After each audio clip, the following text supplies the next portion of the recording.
네, 사사기 8장 29절에서 35절 찾아볼게요.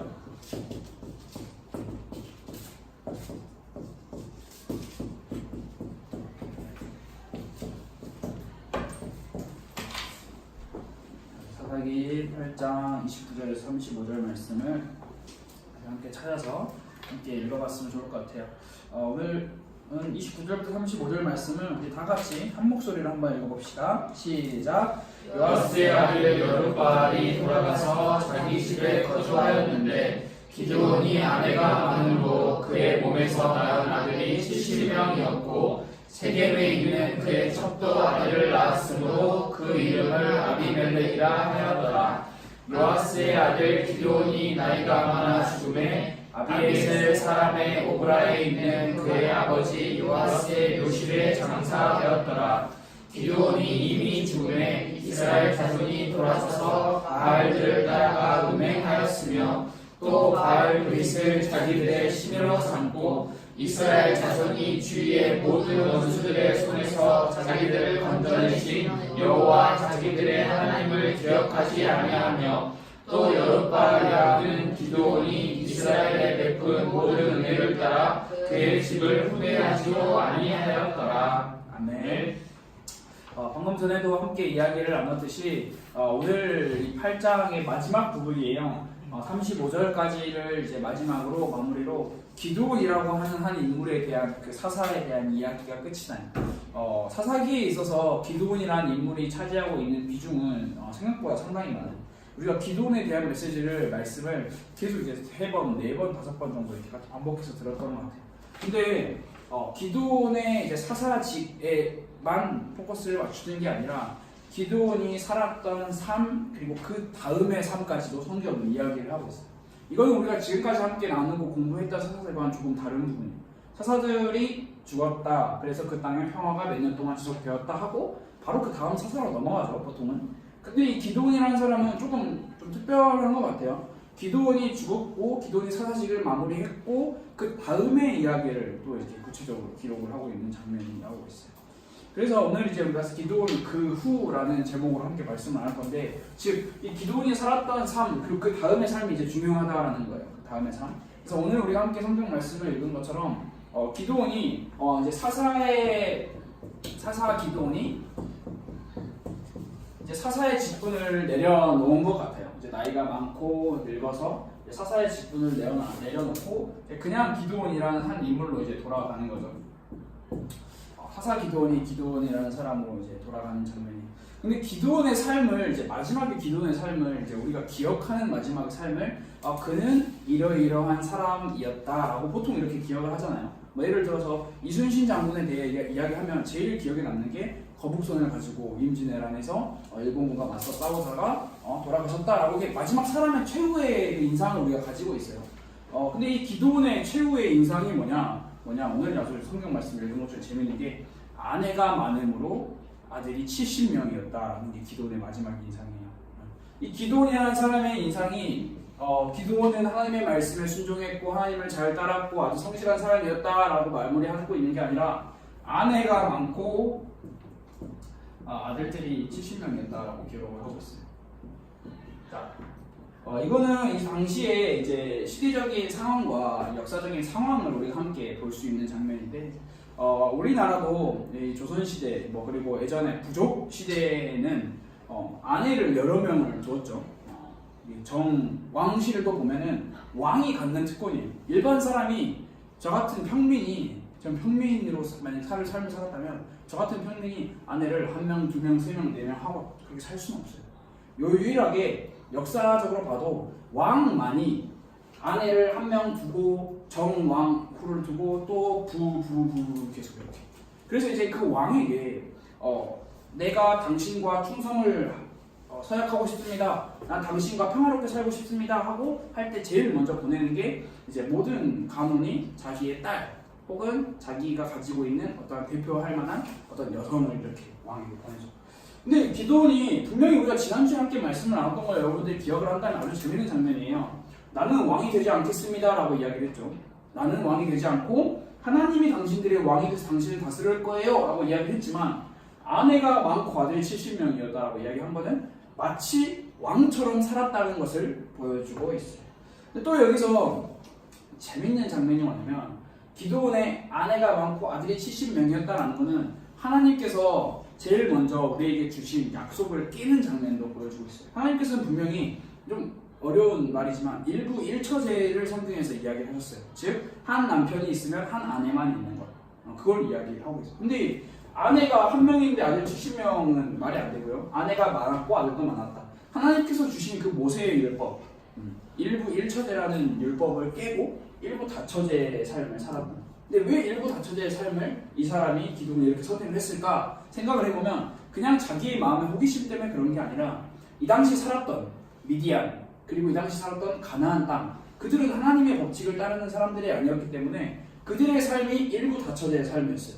근데 기도는 그 사람들과 같이 이렇게 살아가니까 나만 아내 한 명 그리고 자식 한두 명 가지고 살기는 너무 없어 보이는 거예요. 그래서 그 사람들과 대적하고 그 사람들에게 내 위엄과 내 권위와 내 자리를 보여주기 위해서 아내도 많고 아들도 많게 이렇게 살았다. 하나님의 율법을 어기고 세상의 법칙을 이제 따라가다 보니까 기드온에게 이제 말로는 아내가 많았다라는, 아내가 많았던 사람으로 이제 기억이 남는 부분이.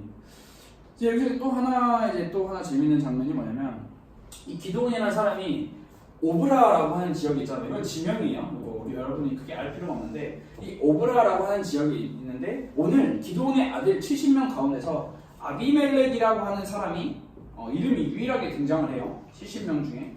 근데 이 아비멜렉이 살았던 지역이 세겜이에요. 세겜. 그러니까 오브라에 살았던 기드온이 이 세겜까지 가서 아내를 맞이하고 아들을 낳았던 거예요. 근데 여기서 재미있는 장면이 뭐냐면 정확한 추산일지는 모르겠지만 오브라에서 이 세겜까지의 거리가 50km 정도 된다고 해요. 그러니까 왕은 보통 자기 궁궐 안에 모든 여자들을 다 이렇게 불러 모아서 같이 살잖아요. 그래서 적어도. 근데 이 기드온은 이 당시에 50km 정도 되는 이렇게 범위에 두고 한마디로 쉽게 말하면은 그냥 뭐랄까요? 속된 말로 막대 먹은 인간이었던 거죠. 50km면 어느 정도 거리라고 우리가 생각을 해볼 수가 있냐면 이 교회에서 쉽게 생각하면은 경기도 용인, 저희 저번에 갔던 우리 오정희 권사님 때 갔었죠. 거기까지가 50km예요. 그러니까 여기서 기도는 여기서 살아, 교대에서 살아. 근데 자기의 아내가 오정희 권사님 때 용인까지 아내가 있고 거기도 아들이 있어. 이건 뭐 그냥 아주 쉽게 말하면 지 멋대로 살았던 마지막에 최후의 삶을 보여주고 있는 아주 신기한 장면이에요. 기도원이라는 사람이 어떻게 하나님께 선택을 받고 어떻게 하나님께서 기도원을 도우셨는지를 생각하면 더 이상한 장면이에요.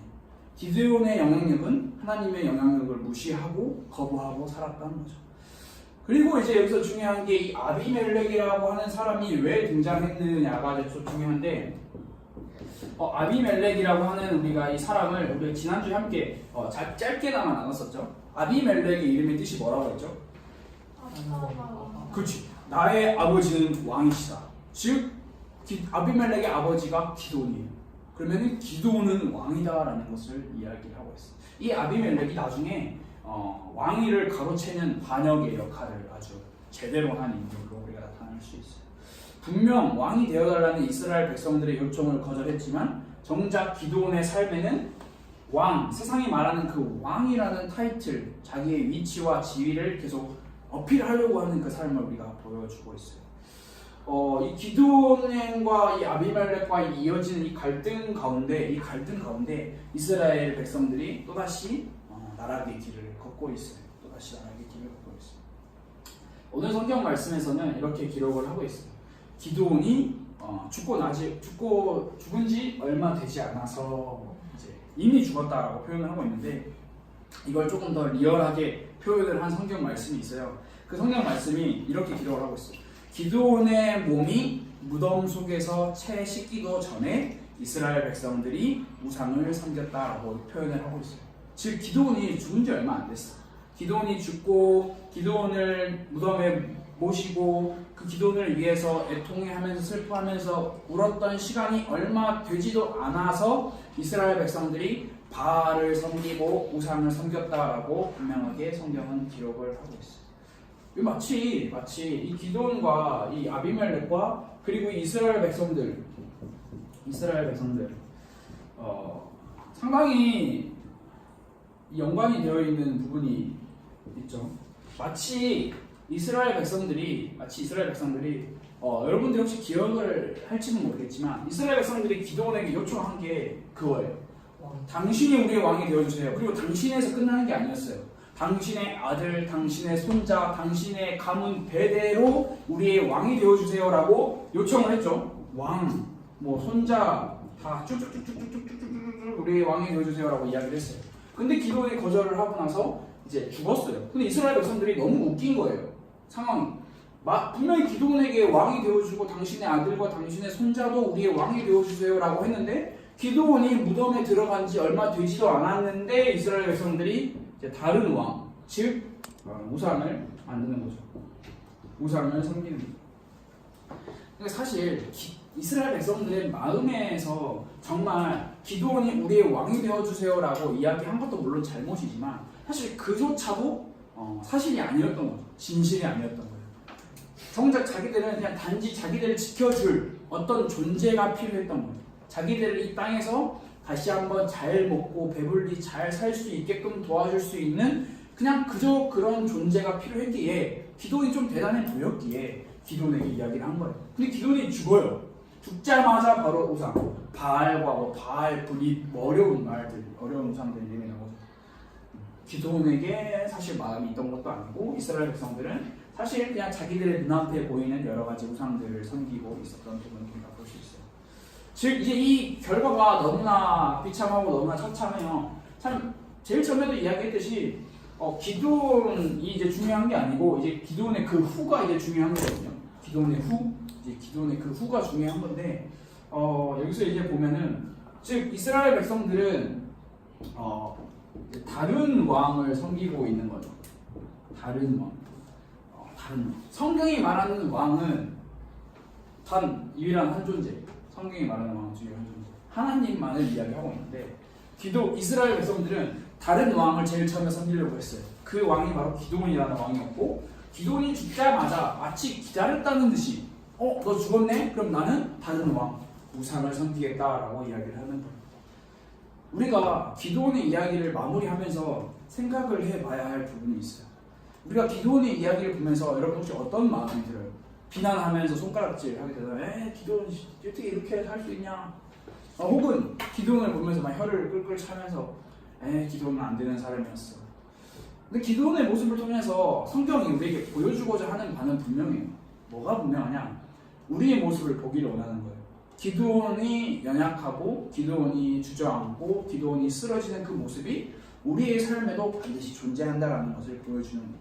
기드온은 참 안타깝게도 자신이 어떤 존재로 살아가야 하는지에 대한 정체성을 잃어버린 사람이었어요. 결국 그의 인생의 말로는 참 마음 아픈 결말로 끝나버리죠. 기드온은 자신이 섬겨야 할 왕이 나라는 왕, 내 권위의 왕이 아니라 하나님이라는 사실을 잊어버린 거예요. 근데 여기서 우리가 중요한 게 뭐냐면 기드온이 살았던 시대보다 우리가 지금 살고 있는 시대가 다른 왕을 섬기기 너무나 더 좋다라는 사실. 우리가 살아가는 시대가 기드온의 시대처럼 너무 그것보다 더 훨씬 더 주변에 좋아 보이는 것들이 많다라는 거.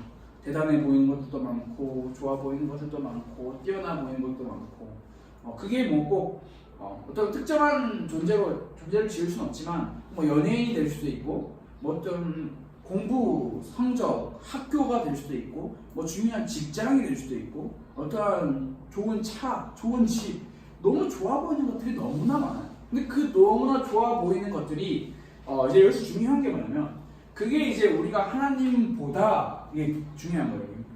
뭐 비교를 하자는 건 아니지만 하나님보다 우리 마음에 다른 것들이 들어올 수 있는 확률이 기드온이 살았던 시대보다는 우리의 시대가 더 위험하고 더 조심해야 된다는.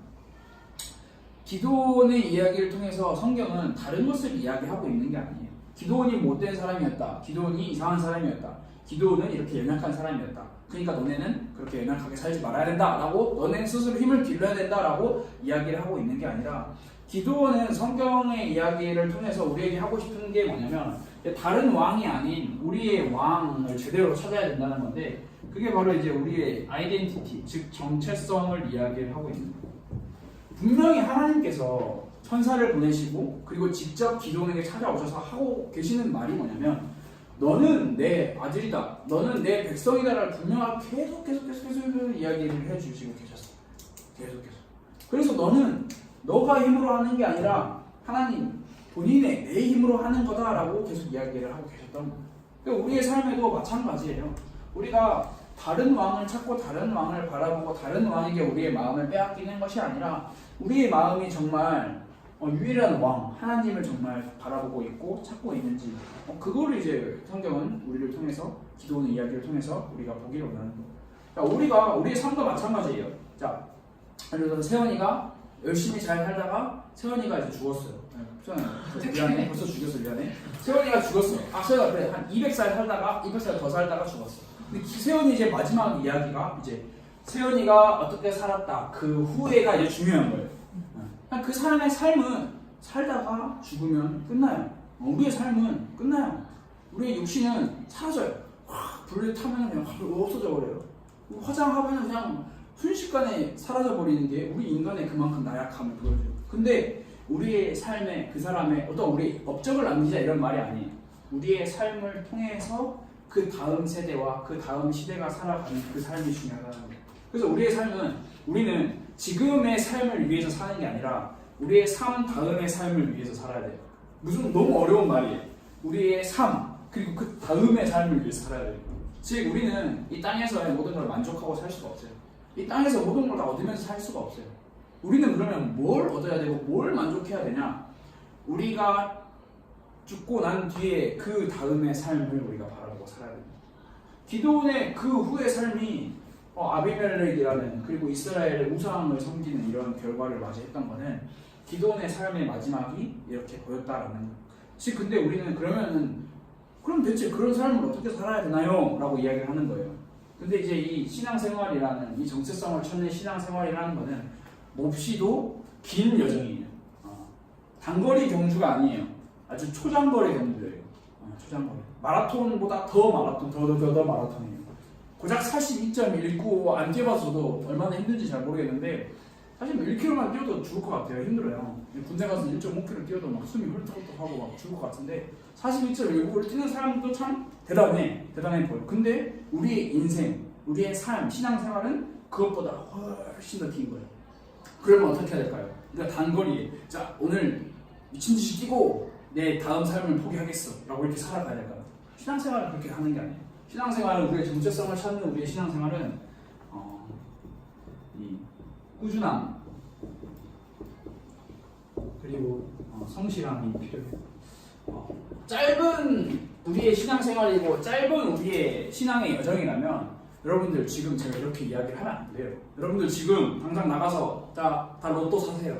로또 사고 빨리 1억 천금을 얻어가지고 여러분들이 하고 싶은 삶 다 살고 다 하고 그리고 미련 없이 이 세상을 떠나세요. 이렇게 이야기를 맞아요. 신앙생활이 매우 짧다면 근데 우리의 신앙생활은 초장거리예요. 진짜 몇 킬로가 되는지 저도 모르겠어요. 사람마다 다 다르기 때문에 그렇기 때문에 우리의 신앙생활은 꾸준함과 성실함이 동반되어야 하는데 그 꾸준함과 성실함을 여러분들에게 제가 계속해서 이야기하고 반복적으로 이야기하는 게 매일매일마다 성경을 읽고 매일매일마다 하나님께 기도를 하고 매일매일마다 하나님께 예배를 하고 그리고 때에 따라서 함께 나와서 예배를 드리고 기도하고 서로 교제하고 이게 꾸준함과 성실함이 없으면 할 수 없는 거예요.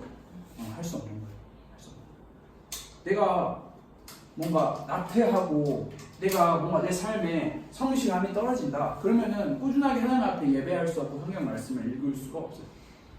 우리는 이 꾸준함과 성실함을 위해서 그래서 우리는 기도를 해야 됩니다.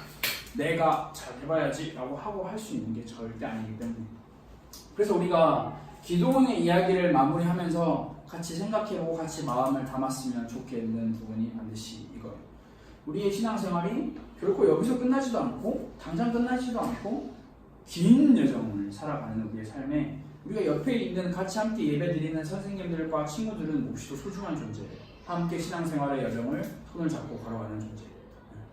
옆에 볼 때는 그래 뭐 이렇게 생각할 수도 있지만 그렇지 않아요. 우리가 같이 함께 신앙의 공동체를 형성해 가고 신앙의 길에 걸어가는, 서로가 누군가 힘들면 손 잡아서 일으켜주고 누군가 뒤로 처지면 뒤에서 밀어주고 함께 가는 거예요. 함께 신앙생활. 그래서 우리는 꾸준함과 성실함이 반드시 필요한 거예요. 그래서 우리가 기도할 때는 하나님 제가 뭔가를 잘하게 해주세요 라는 기도보다는 하나님 제가 꾸준하고 성실하고 매일매일마다 매 순간마다 하나님을 만날 수 있도록 도와주세요 라고 기도를 하는 게 우리에게 더 올바른 기도가 아닐까 그렇게 생각을 해볼게요. 오늘로 기도원의 이야기는 마무리하고요. 다음에는 이 아비멜렉이라는 사람의 반역과 아비멜렉이라는 사람의 왕위 찬탈에 대한 이야기가 여러분들을 기다리고 있어요. 그 이야기를 기대하고 싶으면 기대해도 좋고 기대하기 싫으면 기대 안 해도 좋고 다음 주에 그 이야기는 함께 말씀을 나누시면 좋을 것 같아요. 우리 지금 함께 기도할까요? 하나님, 우리가 기도원의 이야기를 길게 혹은 짧게 함께 나눴습니다. 우리가 기도원의 인생을 보면서 기도원의 마음을 보면서 우리의 마음을 보게 하시고 우리의 신앙생활이 짧은 인생이 아니라 긴 여정임을 알고 우리의 신앙이 꾸준함과 성실함으로 하나님 앞에 나아갈 수 있도록 하나님 우리를 도와주세요. 힘을 주세요. 우리 함께 기도했으면 좋겠습니다. 기도할게요.